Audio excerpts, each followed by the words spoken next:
আজকের ক্লাসে স্বাগতম। আজকে আমরা ত্রিভুজের ক্ষেত্রফল নির্ণয়ের সূত্র নিয়ে আমরা আলোচনা করব। অর্থাৎ স্থানাঙ্ক জ্যামিতি পদ্ধতিতে অর্থাৎ সরল রেখায় ত্রিভুজের ক্ষেত্রফলের সূত্র আমরা কিভাবে নির্ণয় করে থাকি এবং এ থেকে আমরা কিভাবে ক্ষেত্রফল নির্ণয় করি। আমরা জ্যামিতিক পদ্ধতিতে ত্রিভুজের ক্ষেত্রফল নির্ণয়ের বেশ সূত্র জানি। এখানে আমরা স্থানাঙ্ক পদ্ধতিতে কিভাবে ক্ষেত্রফল নির্ণয় করা হয় তা আমরা এখন আলোচনা করব এবং এই সূত্রটি উপস্থাপন করার চেষ্টা করব। এখানে আমরা একটি নমুনা চিত্র নেব। প্রথম অবস্থায় আমরা একটি ত্রিভুজ আমরা নিলাম। প্রথম অবস্থায় একটি ত্রিভুজ আমরা নিলাম এ বি সি। আমরা একটি ত্রিভুজ নিলাম। এ বিন্দুর স্থানাঙ্ক আমরা নিচ্ছি x1 y1, বি বিন্দুর স্থানাঙ্ক আমরা নিচ্ছি x2 y2, সি বিন্দুর স্থানাঙ্ক আমরা নিচ্ছি x3 y3। আমরা এ বিন্দু বি বিন্দু এবং সি বিন্দুর স্থানাঙ্ক নিলাম এবিসি ত্রিভুজের। এখন আমরা xy একটি সমতল নেব। x ও x ড্যাশ x অক্ষ, y ও y ড্যাশ y অক্ষ আমরা নিলাম। তাহলে xy সমতল একটি হলো। এখানে আমরা বি বিন্দু থেকে একটি লম্ব অঙ্কন করব। এ বিন্দু থেকে আমরা একটি লম্ব অঙ্কন করব। সি বিন্দু থেকে আমরা একটি লম্ব অঙ্কন করব। বি বিন্দু থেকে লম্ব অঙ্কন করলাম, এটিকে আমরা এম বলতেছি। এখানে আমরা এন বলতেছি, এখানে আমরা এল বললাম।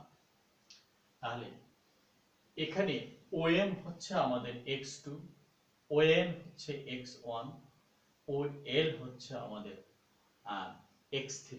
অনুরূপভাবে BM হচ্ছে আমাদের y2, AN হচ্ছে আমাদের y1, CL হচ্ছে আমাদের y3। অতএব আমরা লিখতে পারি MN ইকুয়াল, যদি আমরা MN নেই তাহলে ON থেকে OM আমরা বিয়োগ করব। ON অর্থাৎ আমাদের x1 আর OM অর্থাৎ আমাদের x2। আমরা এই মানটি আমরা নিলাম। এরপর আমরা বের করতেছি NL। NL যদি আমরা বের করতে যাই তাহলে আমাদের বিয়োগ করতে হবে OL মাইনাস ON। OL হচ্ছে আমাদের x1, OL হচ্ছে আমাদের x1, x3, OL হচ্ছে আমাদের x3 মাইনাস ON হচ্ছে আমাদের x1 আমরা নিয়ে নিলাম। তাহলে x3 আর x1। এরপরে আমরা নিব ML। ML দৈর্ঘ্য যদি আমরা নিতে যাই OL মাইনাস OM, OL থেকে OM বিয়োগ করলে আমরা ML পাচ্ছি। তাহলে OL অর্থাৎ x3 মাইনাস OM অর্থাৎ আমরা x2। আমরা এই দূরত্বগুলোর আমরা নিয়ে নিলাম। এখন আমরা এবিসি ত্রিভুজের ক্ষেত্রফল যদি আমরা বের করতে যাই তাহলে ABMN একটি ট্রাপিজিয়ামের ক্ষেত্রফল যোগ ALNLC আরেকটি ট্রাপিজিয়াম। তাহলে এই দুই ট্রাপিজিয়ামের ক্ষেত্রফল যোগ করে BCLM ট্রাপিজিয়ামের ক্ষেত্রফল যদি আমরা বাদ দেই তাহলে এবিসি ত্রিভুজের ক্ষেত্রফল আমরা পাব। ট্রাপিজিয়ামের ক্ষেত্রফলের সূত্র হলো সমান্তরাল বাহুদ্বয়ের সমষ্টি ইনটু উচ্চতা, অর্থাৎ সমান্তরাল বাহুদ্বয়ের লম্ব দূরত্ব। এখন আমরা এবিসি ত্রিভুজের ক্ষেত্রফল নির্ণয় করব। ত্রিভুজ ABC এর ক্ষেত্রফল ইকুয়াল, তাহলে ত্রিভুজ ABC এর ক্ষেত্রফল আমরা লিখতেছি ক্ষেত্রফল ইকুয়াল ABMN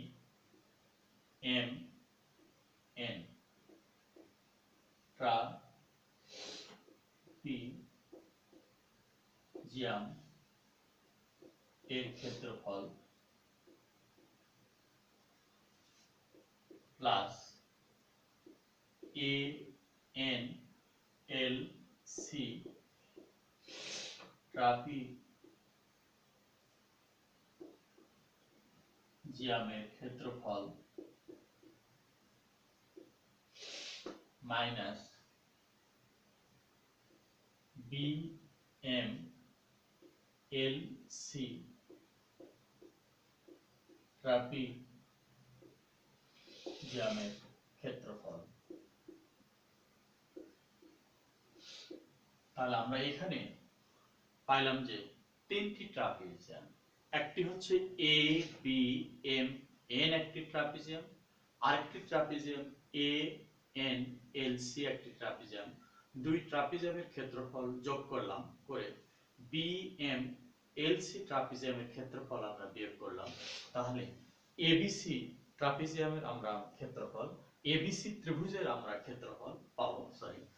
এরপর আমরা লিখতেছি প্রথম ট্রাপিজিয়াম এ বি এম এল ট্রাপিজিয়ামের ক্ষেত্রফল, এখানে সমান্তরাল বাহু হাফ আমরা নিলাম, হাফ ইন্টু সমান্তরাল বাহু পাচ্ছি আমরা B M plus A N into উচ্চতাটা পাচ্ছি আমরা এম এল এম এন আমরা পাচ্ছি। প্রথম ট্রাপিজিয়ামটি গেল। এর পরের ট্রাপিজিয়ামের সমান্তরাল বাহু হচ্ছে এ এন সি এল, তাহলে আমরা লিখতে পারি half into A N plus C L into লম্ব দূরত্বটি আমরা নিচ্ছি এন এল। আমরা এই ট্রাপিজিয়ামটি আমরা নিলাম। এরপর আমরা নিব minus half into B M L B M L C trapezium. এই ট্রাপিজিয়ামে আমরা সমান্তরাল বাহু পাচ্ছি আমরা B M plus C L, লম্ব দূরত্ব পাচ্ছি আমরা এম এল আমরা পাইলাম। এখন আমরা লিখব হাফ ইন্টু বি এম অর্থাৎ আমাদের y2, এ এন অর্থাৎ আমাদের y1 আমরা নিলাম, এবং এম এন অর্থাৎ আমরা নিচ্ছি x1 minus x2 plus half into এখানে আমরা y1 প্লাস an অর্থাৎ y1 cl অর্থাৎ y3 ইন্টু nl আমরা পাচ্ছি x3 মাইনাস x1 আমরা নিয়ে নিলাম। এরপর আমরা নিচ্ছি মাইনাস হাফ ইন্টু bn অর্থাৎ y2 প্লাস cl আমাদের y3 ইন্টু ml আমরা নিচ্ছি, ml আমরা পাচ্ছি x3 মাইনাস x2 আমরা নিয়ে নিলাম।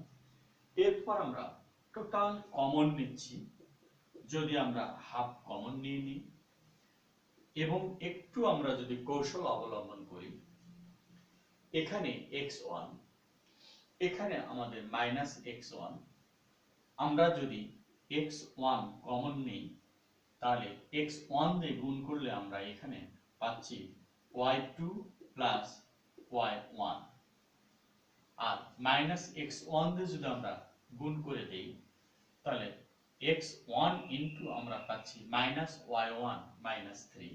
তাহলে x1 আমরা কমন নিলে এখান থেকে আমরা x1 কমন নিলে x এর সঙ্গে আমাদের এই দুটো আসতেছে, মাইনাস x এর সঙ্গে এই দুটো হাফ তো আগেই কমন নেওয়া হয়েছে, তাহলে এখানে লিখতে পারি আমরা মাইনাস y1 মাইনাস 3 আমরা এই একটি আমরা পার্ট পাইলাম। অনুরূপ ভাবে যদি আমরা নেই x2, যদি আমরা নেই x2 কমন নিলে আমরা কি পাচ্ছি, এখানে মাইনাস x2 আছে, তাহলে x2 কমন নিলে মাইনাস দিয়ে গুণ করে দিলে আমরা পাচ্ছি মাইনাস y2 মাইনাস y1। আরেকটি জায়গায় আমাদের x2 আছে, এখানে মাইনাস x2 আছে, মাইনাস x2 দিয়ে গুণ করলে এই মাইনাস আর এই মাইনাসের জন্য আমাদের প্লাস হয়ে যাবে, তাহলে আমরা লিখতে পারি y2 প্লাস y3 আমরা নিয়ে নিলাম।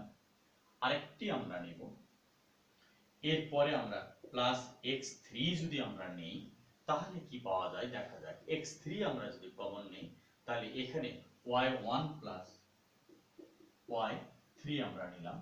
আরেকটি জায়গায় x3 আছে, এখানে কমন নিলে আমরা পাচ্ছি মাইনাস, যেহেতু আছে মাইনাস দিয়ে গুণ হবে, মাইনাস y2 মাইনাস y3। আমরা এভাবে আমরা কমন নিলাম। একটু কৌশল অবলম্বন করলে আমাদের এই সলভগুলো অতি সহজ হয়ে আসে। এরপরে আমরা যে কাজটি করব,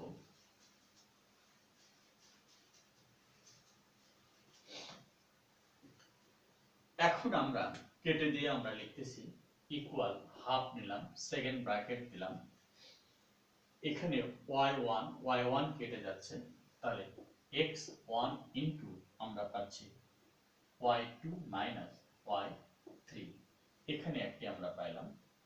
এরপরে আমরা পাচ্ছি প্লাস x2 ইনটু, এখানে y2 কেটে যাচ্ছে, তাহলে আমরা লিখতে পারি y3 minus y1 plus x3 যদি আমরা নেই তাহলে আমাদের কি আসে, এখানে y3 আমাদের কেটে যাচ্ছে, তাহলে y1 মাইনাস y2 আমরা পাচ্ছি, এখানে লিখব y1 মাইনাস y2 আমরা নিয়ে নিলাম। আমরা এভাবে আমরা নিলাম। এরপরে আমরা যে কাজটি করতে, এখানে 1 2 3 2 3 1 3 1 2 আমাদের বিষয়গুলো আমাদের মিলেছে। এরপরে আমরা যে কাজটি করব, হাফ নেব। হাফ নেওয়ার পর যদি আমরা একবারে নির্ণায়ক দিই তাহলে আমাদের কি আসে, এখানে আমরা একটি মাইনাস দিতে পারি, আমাদের দরকার নেই। আমরা এখন লিখব x1 y1 x2 y2 x3 y3 1 1 1 আমরা নিয়ে নিলাম। এটি থেকে আমরা লিখতে পারি, যদি আমরা x1 নেই তাহলে এদিকে গুণ করব আর এদিকে প্রথম কলাম প্রথম সারি বাদ, তাহলে এই চারটি আমরা গুণ করে নিয়ে নিলাম। যদি আমি x2 নেই, যেহেতু এখানে মাইনাস x2, যদি x2 নেই তাহলে আমাদের এদিকে গুণ করতে হবে আগে, তাহলে minus 3 y3 minus y2 plus x3 যদি আমরা নেই তাহলে এই তৃতীয় সারি আর আমাদের তৃতীয় কলাম বাদ যাচ্ছে, তাহলে এই চারটির মধ্যে আমাদের গুণ হবে, এই চারটির মধ্যে, তাহলে y1 মাইনাস y2 আমরা নিয়েছি। তাহলে এটি থেকে আমরা এটি নির্ণয় করতে পারি। এটি হলো আমাদের ত্রিভুজের ক্ষেত্রফল নির্ণয়ের সূত্র, যাহা আমাদের ত্রিভুজের ক্ষেত্রফল নির্ণয়ের সূত্র। এই ক্ষেত্রফল নির্ণয়ের সূত্রটিকে আমরা আরেকভাবে লিখতে পারি, এখান থেকেই আমরা লিখতে পারি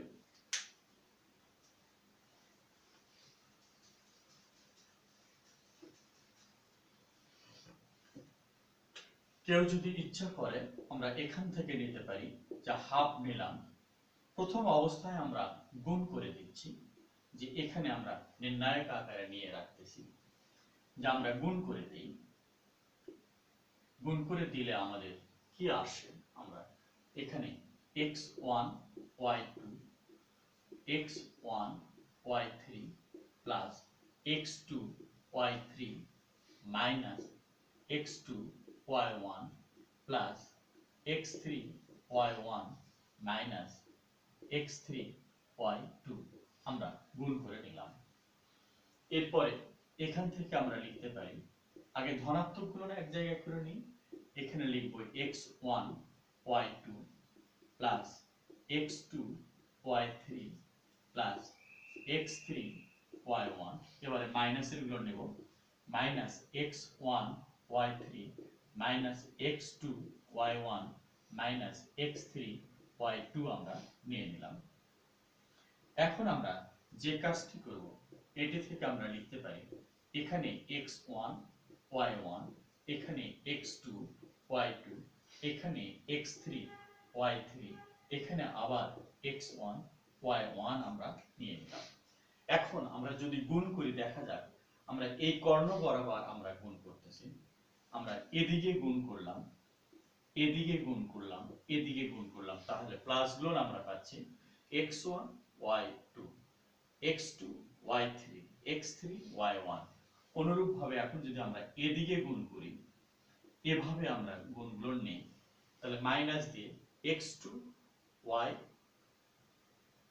x2 y1, এরপরে আমরা নিতে পারি x3 y2 x3 y2, এরপরে আমরা নিতে পারি x1 y3 আমরা নিয়েছি। তাহলে এই পদ্ধতি থেকেও আমরা ক্ষেত্রফল নির্ণয় করতে পারি। এখন এখানে আরো কিছু আমাদের সূত্র আছে, এটি হলো আমাদের ত্রিভুজের ক্ষেত্রফলের সূত্র। এখন এই ক্ষেত্রফল যদি আমাদের শূন্য হয়ে যায় তখন এই বিন্দুগুলো হবে আমাদের সমরেখ, অর্থাৎ ত্রিভুজের ক্ষেত্রফলকে যদি আমরা 0 করে দেই, এই ক্ষেত্রফলটাকে যদি আমরা 0 করে দেই, তাহলে এবিসি বিন্দুগুলো এলোমেলো অবস্থায় না থেকে একটি সরল রেখার উপর অবস্থিত হবে। তখন বিন্দুগুলো অবস্থিত হবে একটি সরল রেখার উপরে, অর্থাৎ তিনটি বিন্দু দ্বারা গঠিত ত্রিভুজের ক্ষেত্রফল যদি শূন্য হয় তখন ওই বিন্দু তিনটিকে আমরা সমরেখ বলতে পারি।